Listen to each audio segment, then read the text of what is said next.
Spurs tinakot ang Cleveland. Taj Gibson mawawala na sa NBA? Malaking pera ang nawala kay Draymond Green dahil sa suspension. At komento ni PG-13 matapos ang laban, insulto sa Lakers, LeBron may patama kay James Harden.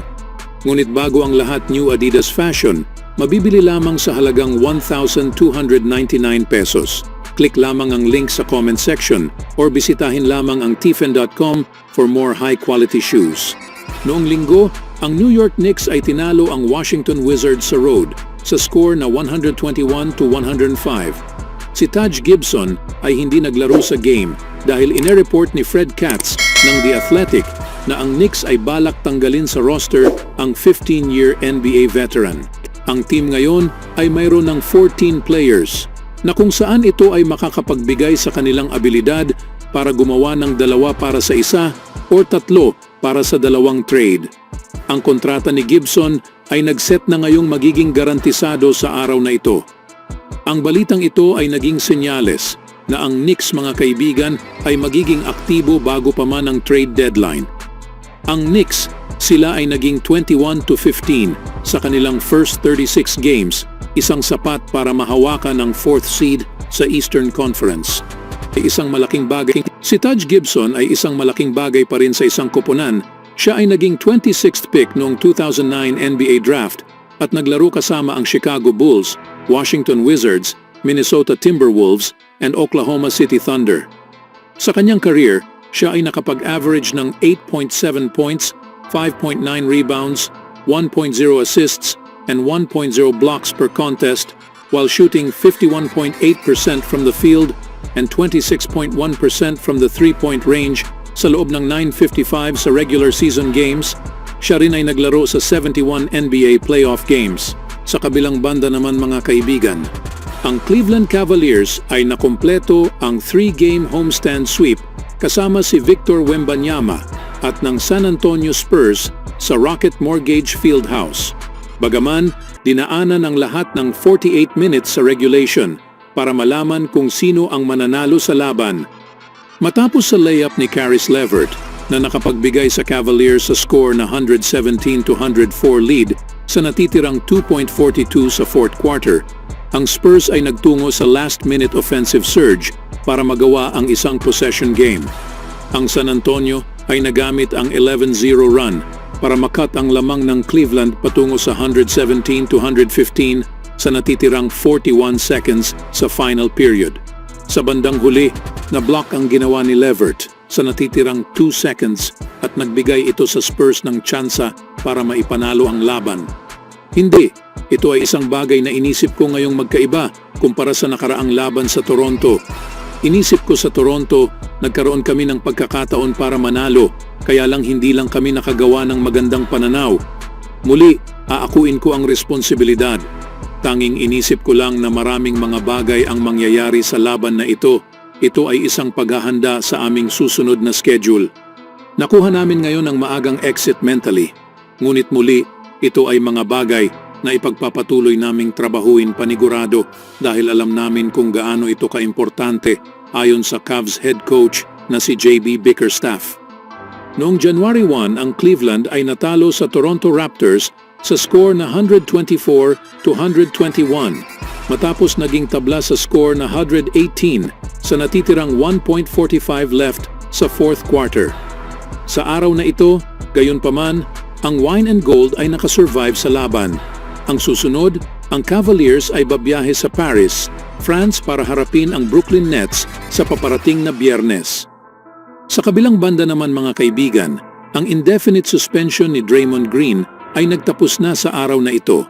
Ngunit tila hindi pa ito handa para apakan ang sahig para sa Golden State Warriors. Ang 4-time champion ay kakailanganin pa yata ang linggo para mag-ramp up sa aksyon ayon sa ESPN na si Adrian Wojnarowski. Dahil dito, napa-extend ang kanyang kawalan sa at least 2 pang laban. Ang silver lining na ito para kay Green habang siya ang naghihintay para maglaro, ang effective 12-game suspension ni Green ay mawawalan nito ng $1,847,291 sa kanyang sahod. Ito ay ayon sa ESPN na si Bobby Marks. Gayon rin sa pagbaba sa Golden State Luxury Tax Bill mula sa $192.5 million patungo sa $183.7 million na babayaran ni Joe Lacob. Sa madaling salita, sila ay makakatipid ng $9 million. Hindi na isang sorpresa para sa iba dahil ang mga bagay na ginawa ng veterano ay hindi rin naman katanggap-tanggap. Siyempre, nasuntok niya ang mukha sa Phoenix Suns big man na si Jusuf Nurkic noong December 12, tanging pagpapakita lamang sa unsportsmanlike sa on-court acts na dati na niya nung ginagawa. Ang suspensyon na ibinigay ng liga sa indefinite suspension ni Green ay hindi lamang naging dahilan sa nangyaring ito.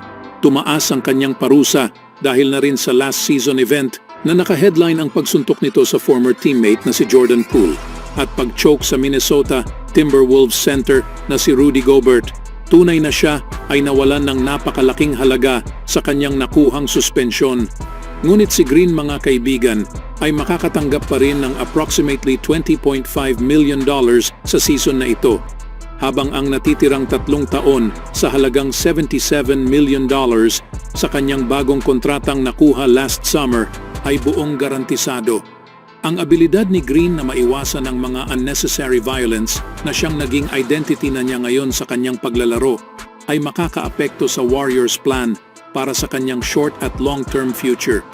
Kung sakaling gagawa ito muli ng mali, malamang sa malamang na ang Warriors ay wala ng ibang magawa kundi tutungo sila sa dynastic core breakup. Isang bagay na gagawin nila ang plano para palibutan si Curry ng mga key pieces sa kahuli-hulihan sa kanyang basketball career. Si Green ay mamimiss ang laban kontra Toronto Raptors at tila mamimiss rin ang laban kontra New Orleans. Ngunit wag mabigla na siya ay babalik sa floor laban sa Chicago Bulls bilang panimula sa Warriors 4-game road trip. Samantalang naging maganda naman ang laban sa pagitan ng dalawang Los Angeles. Sa laban na ito, ang Lakers ang nag-uwi sa panalo sa score na 106-103. Si Paul George ang nagbuhat sa scoring para sa Clippers na may 22 points at sinabing ang laban na ito ay isang winnable para sa kanila. Alam nga raw ng lahat na hindi ito ang tunay na Clippers na nagpapakita ngayon sa laban kontra Lakers. At alam nito kung sino nga ba sila. Tumulong rin sa kanya itong si Ivica Zubac na may 22 points. Samantalang sa Lakers, si Anthony Davis ay nakapagtapos ng 22 points na may 10 rebounds. At nanguna sa scoring itong si LeBron na may 25 points, 8 rebounds at 7 assists. At matapos ang laban, sinabi ni LeBron na sila ay maayos tignan. Sinabi ng lahat na ito ay James Harden Clippers? Ang totoo, ito ay Tyronn Lue Clippers. Dahil si Ty Lue nga raw ang dahilan, kaya gumanda at naging tama ang kanilang paglalaro at kinailangan pa nila ng iilang laban para makuha nila ang panalong ito laban sa Clippers. Anong masasabi niyo, mga kaibigan, sa panalo ngayon ng Lakers? Always do it on my own, so I gotta get through it. And the only thing I know is to love what I'm doing. Never give up, never slow, till I finally prove it. Never listen to the no's, I just wanna keep moving.